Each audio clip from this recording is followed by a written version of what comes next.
Um, Good evening. Welcome to the Historic Preservation Commission meeting for 11 October 2022. Quorum being present, the meeting shall come to order. The commission operates pursuant to the land use article of the annotated code of the state of Maryland. Local authority for the commission is derived from municipal code for the city of Annapolis, chapter 21, section 56. The purpose of the HPC is to preserve sites, structures of historical, cultural, archaeological, and architectural significance. Requirements for serving on the commission are detailed in chapter 21, section 8.06. The HPC operates pursuant to the State of Maryland Open Meetings Act, and therefore no pending application shall be discussed between or amongst commissioners outside the public hearing to determine the disposition of any application. Okay. Next on the agenda is roll call. We have Leslie Xavier, Will Scott, Bobby Collins, Kevin Smith, Bill Williams. Here. And staff present, John Tower, and our recorder is Kim Consoli, making sure everything is on schedule. I do not see any representatives from the Office of Law this evening, which is okay. They can come at their option, and if there is any issue, I contact them, but I don't expect any issues this evening. All right.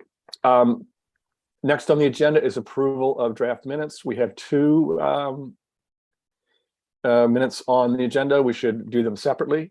September 13th, 2022. Any changes, updates from anyone?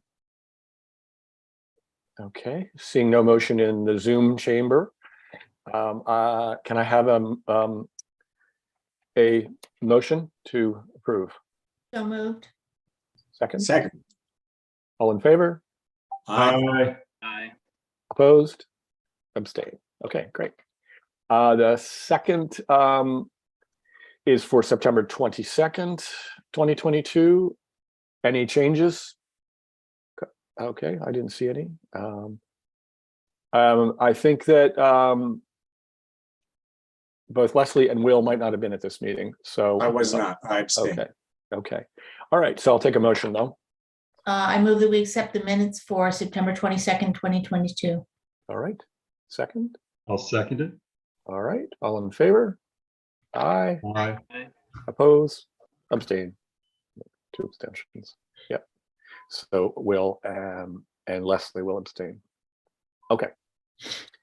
Next on the agenda is new violations and status of active violations. John, over to you.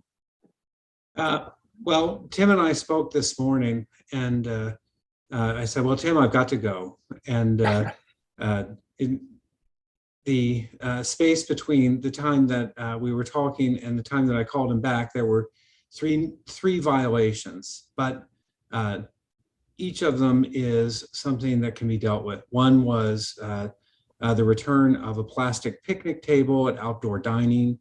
Another was a porch issue on Pinckney Street. They're all minor.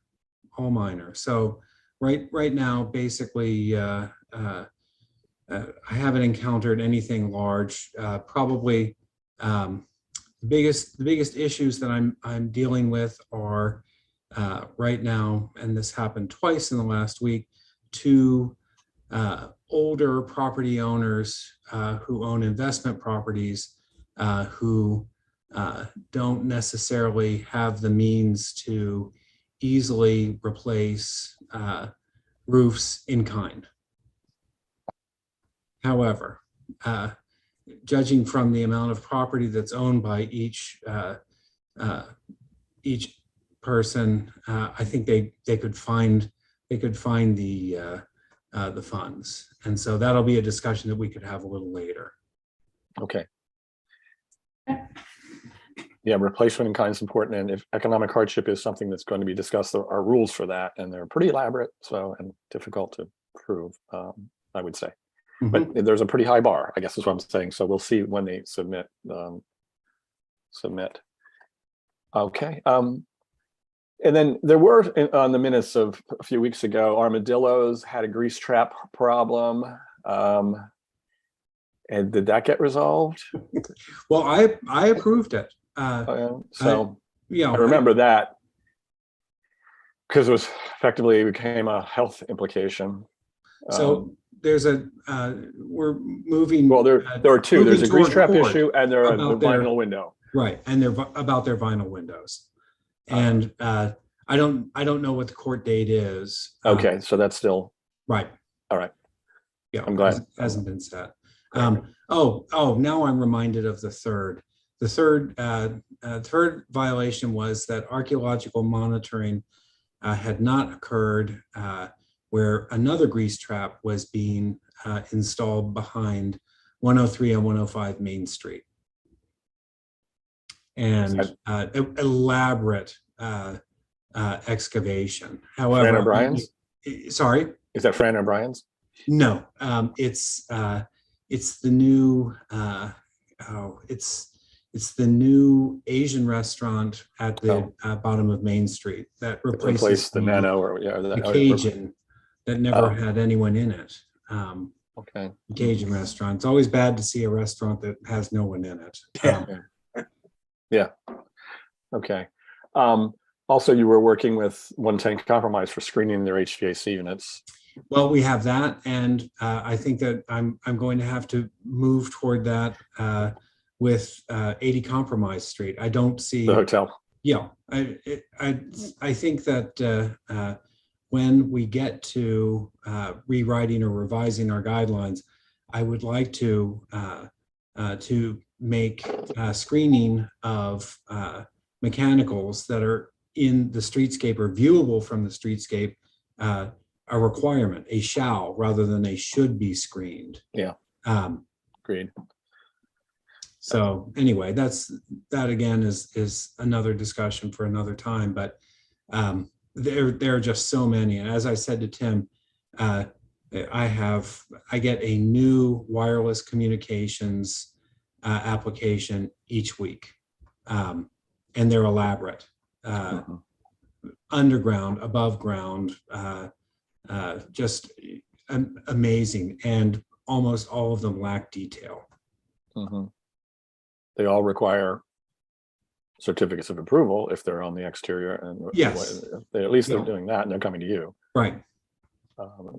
Well, not all of them, because when I look at ones, for instance, at 80 Compromise Street, it's it's as though someone has taken communications discs and sprinkled their spores and then added water. They're just all over. Right. So in fact, they are not coming for applications. Not all of them. No, that's a different. So that's a violation. Right. It's action. Okay. We've talked about this before. Right. How do we take action and enforce that? So it's still an open question. I'm looking forward to requiring that, or at least making it an enforceable guideline. Yeah. So that all of these different mechanicals, which are almost never exactly as they are proposed. That's a different issue. Can be hidden. Yeah. Of course, anything that's applied for after the fact, we can apply that, but unfortunately, we couldn't necessarily go back. So I think if we're saying there is a violation in existence at the hotel on the roof, we should be contacting Marv. Can you set up a meeting with the owner and indicate that they are out of compliance because they didn't even submit an application? My approach is there is an applicant who has not been able to get. They can get the hardware, but they can't get the system microchips. And for what was approved, it's a long approval process. And so they've asked for an extension. And so I said, in order to approve that, I need to have a site meeting. Okay. Is that on so that? That's a site meeting on top where I want to be so I can see and photograph everything. Is that on the hotel or is it a different building? Hotel. Oh, good. All right, good. So that's a reason to talk to them. Right. Good. Other than, okay, great. Okay. Other commissioners who would like to chime in on any violations from around the district? All I have a right. question. Okay, Leslie. So, the bikes and the scooters, that I mean, they're like laying all over the sidewalks downtown and parked in people's front yards, and Yeah. so we can't do anything about that. Well, there. Initially, I thought if there were permanent locations where they were parked, yes, but there aren't. It's completely ephemeral. They're parked in one place one night. They're parked in a different place. Yeah. Another night they're set up for use in different places, and we don't regulate things that are that temporary. Okay, Yeah. I'm just curious. Yeah. But believe and me, it's- I think about it. Yeah, well, it certainly adds to clutter. And for historical, I think some of you may have been on the commission when the prior version of this occurred. They were docked. Then there were docking stations, charging docking stations around town, and we Yeah. did review and approve all of those locations. They were subsequently removed, but this one was not under. Well, we did not. It is not in our sandbox. According, Okay. we didn't ask, but it is. They certainly add to clutter, but I would have trouble figuring out where in our guidelines what section would apply, or Okay. even in our code. It's not an alteration to a site or a building. It's tough. I think it, as annoying as it is, and it is annoying, I see them in my neighborhood, and I live at the edge of the city in Hunt Meadow. Yeah. But it would be like trying to regulate bicycles In that general. somebody carelessly or deliberately just drops at the side of the street. You Yeah, know, where would Unfortunately, be yeah. the code, any part of the city code that would allow you to tackle that unless it was an obstacle to vehicular or pedestrian safety, and that's very subjective. You know, the Yeah. one issue here or difference here is this is a business. They have a business license, do they not? They do. What is their requirements under that license? Probably not that they have to go around and pick everyone up within 20 minutes. Yeah, and That's No, but they're not picking them up within 24 hours. I've seen exactly. We had what two in front of our my house house for on the round two in front of our for- house for 30. Two in front of our house in Murray Hill for 36 hours. Yeah, I've seen them for 3 days, 4 days.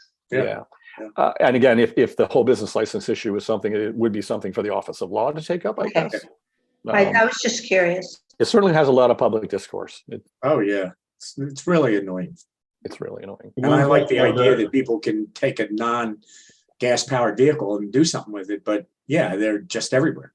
Well, it's just unsightly, you know, It that's, is. Yes. It's clutter. And unfortunately, people aren't the most thoughtful when they get off of them. I've seen them left in front of doors. Tim, I just want to add a different opinion that I think they're great and they take cars off the road and they're safer and they're quieter. And I'd much rather have them than cars and motorcycles running around. Not to dispute you, Noted. but I've seen more of those little scooters go through red lights than I have motorcycles. Yeah, noted. I don't have Awesome. anything against them. I like just the wish idea. There was a more organized, like, I've seen them in DC where they have, you know, bike racks or places where they actually have to turn them in order to. The model, yeah. This business Yeah, model but is different. anyway, so I'll find another venue for that, but It's a good public discourse. Okay. Next on our agenda is the consent docket, which is a procedure designed to expedite applications to be considered for the consent docket. The application must have received recommendation for approval or approval with minor conditions from staff and technical advisors. Also, there needs to be no public opposition to the application.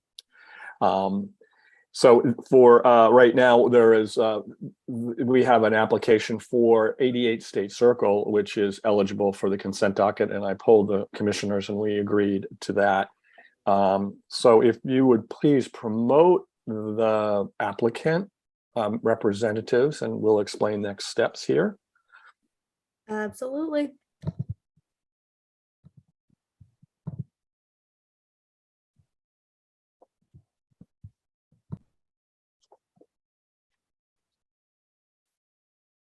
All right, I see John Southern, Jackson Gilman Ferlini, Nate McNeil. All right, welcome, gentlemen. Your application is eligible for the consent docket, which means that we do not need to go through the more formal presentation process. It did receive a recommendation with one condition that was placed on it, and that was that a permit for sediment and soil control be filed. And if you understand that, okay. Then if you accept that, then I will take a motion to accept 88 State Circle on the consent docket, please.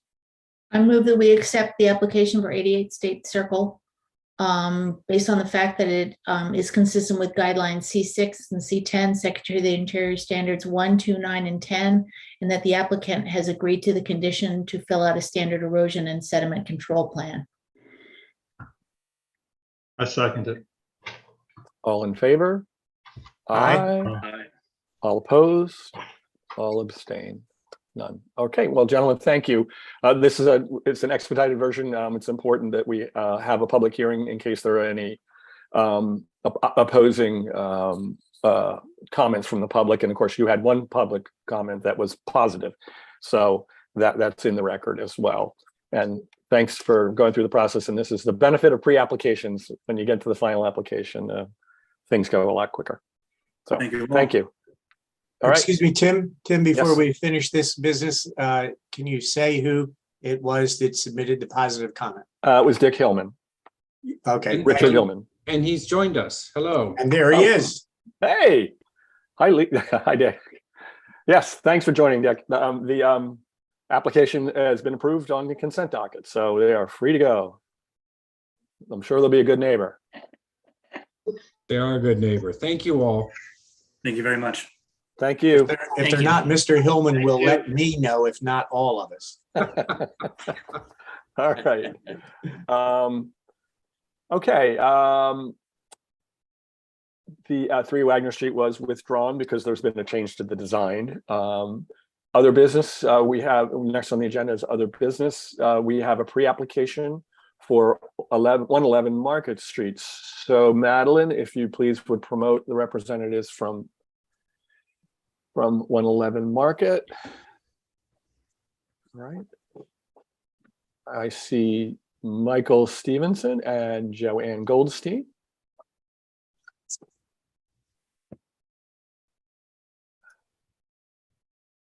And Matt Raskow. Sorry, pronunciation problems.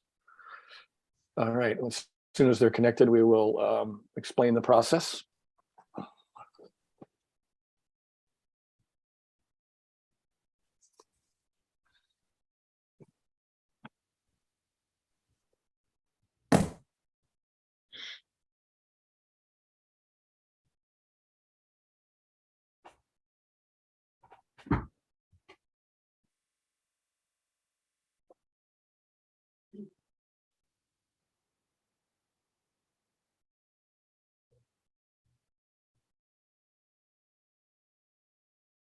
I can see the names. It looks like Michael's mic is on, but I don't see any video yet. So we'll give him another second here.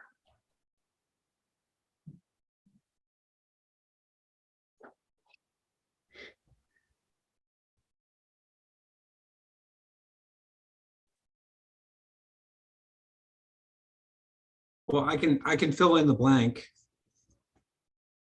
So Okay, but before we do that, I want to explain the pre-application process to the applicant. So if okay. either Michael or Matt could acknowledge you can hear me.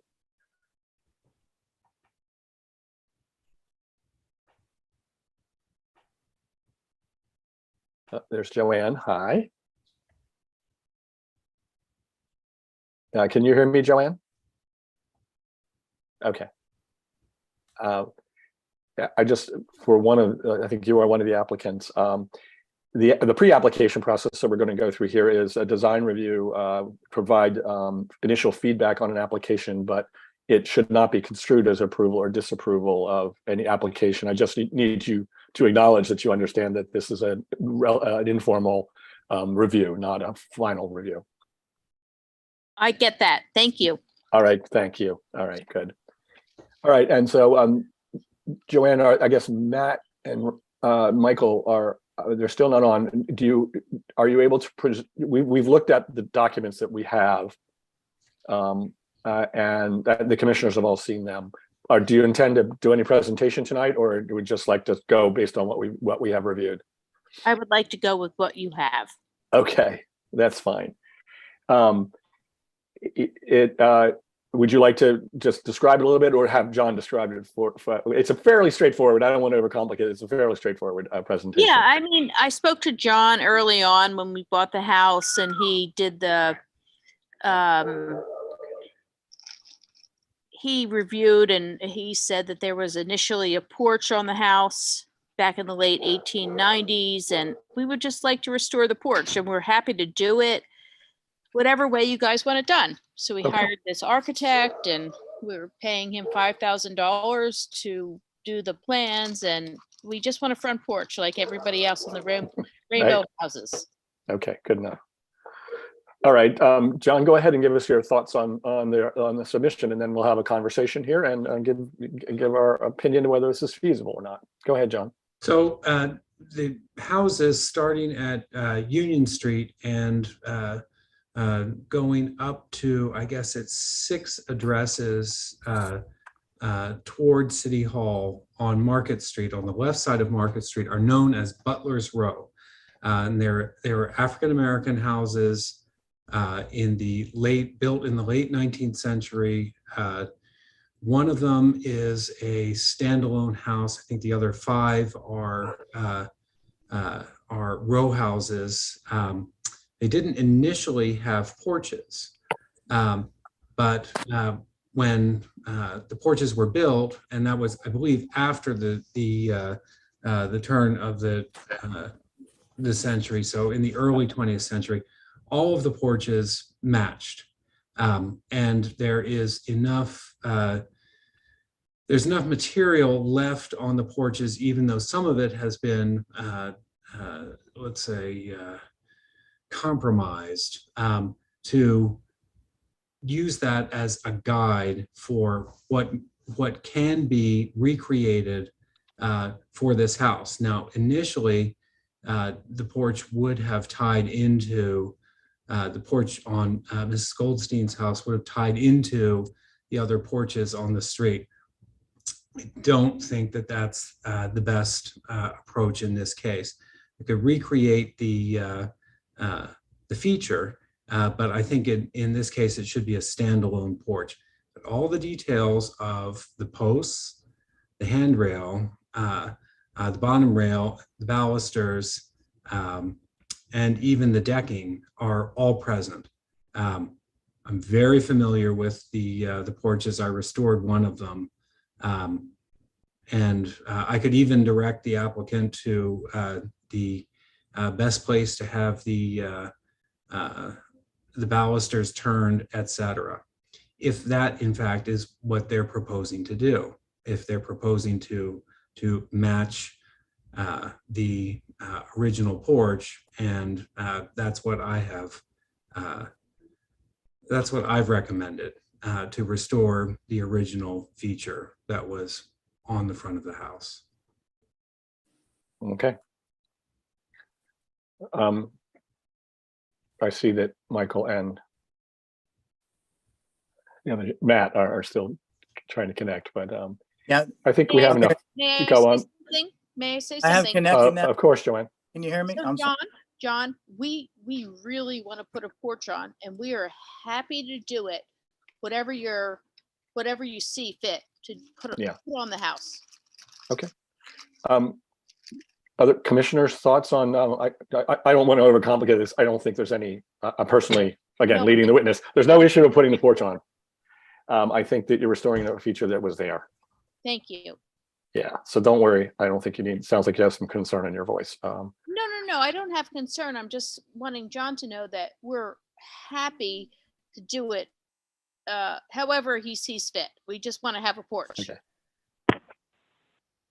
And Yeah, so other commissioners' thoughts, the only issue I think is the level of detailing is probably the one issue we might want to have a little conversation with. Do we have documentation about the original design, or are we conjecturing that in any way? And would you want to keep it simpler detail or match something that might have been historic? That's the only issue I see in terms of guidelines.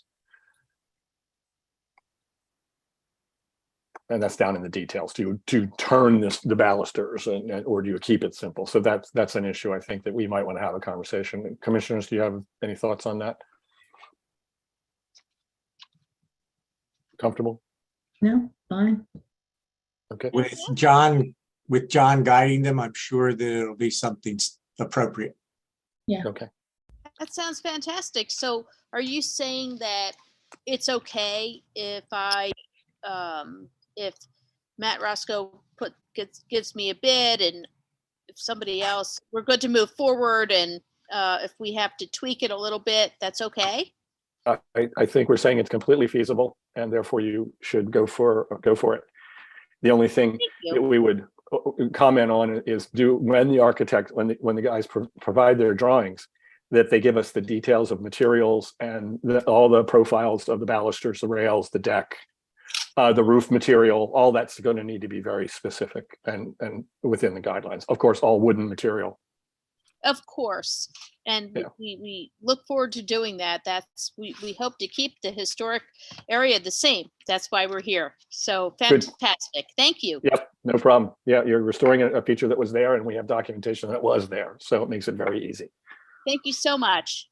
Okay. So I'm interested in having a site meeting when it's convenient, Okay. just to make sure that we're all on the same page and trying to achieve the same thing. That would be wonderful. Well, I guess the contractor or the architect will all be in touch, and we'll make that happen. That sounds great.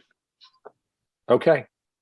Thank Well, hopefully that provides you the go forward. So the word we use is it's a feasible application, a feasible proposal, and we'll go forward for formal application in a public meeting in the near future.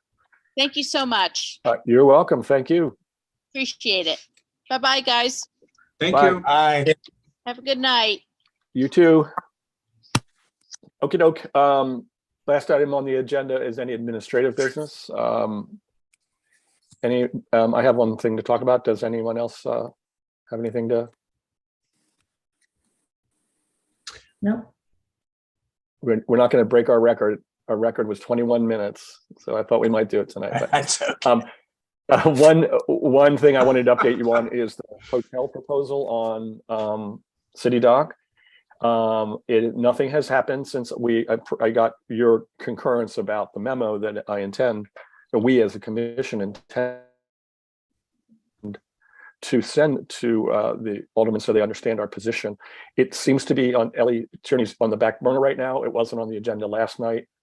We will be keeping in touch over the next 2 weeks to see if it rises to the level, but it's important, I think, from a process point of view, to put it in front of the aldermen when they are considering it, and not if you put it before them, it will get lost. I think they're pretty consumed with the parking for restaurant and commercial buildings right now in terms of their bandwidth. We touched on it when we talked about the Burtis house, but there's still a need to understand how this fits into the City Dock and the Burtis house as three moving parts. And anything I talk about, I say, please, will you work, I always include the most recent updates to those designs when you propose anything. And as far as I know, we have no new date for another presentation from City Dock, although I saw new drawings at a Ward 1 meeting last week with some additional details that I would like a joint meeting with the Planning Commission again, so we can, they're making some changes. Including potentially relocating the pump house building, which was a fairly dramatic change. So things are happening, but not meetings and public meetings. And John, I don't think you're aware of another City Dock meeting on the schedule right now. Is that correct? I'm not aware of it. I'm looking forward to it. This is we're lucky that we've dodged any storm surges or or king tides. So let's just keep our fingers crossed. It's just a But matter of time. we Yeah. need to get moving. Well, Halloween is coming. We seem to have a Halloween storm every year now. However, let me say this, because to me, Ian was prophetic. And I've said this for 20 years. What happens when the insurance companies stop insuring? It's going to happen. You have to Yep. you have to deal with floodplains. Yep. And that's okay. I will keep you posted, as if it's on my radar for us as a group, on my radar. I'm talking with Ellie on a routine basis. I'm also going to be meeting with Karen Brown and folks from HA as well, keeping just in touch. And also Ward 1, the board, Ward 1, I'm also trying. There are some interesting proposals that are being floated around that are kind of available for viewing. So if any of you haven't seen those, let me know. Yes, Bobby. If you could say, I'd love to see anything that you have. Okay. All right. All right. Any other business? Okay. I will take a motion to adjourn. I move we adjourn. Second. All in favor? Aye. Nobody's going to abstain. All right. Thanks, everybody. And thanks again. Thanks for all your attention and effort.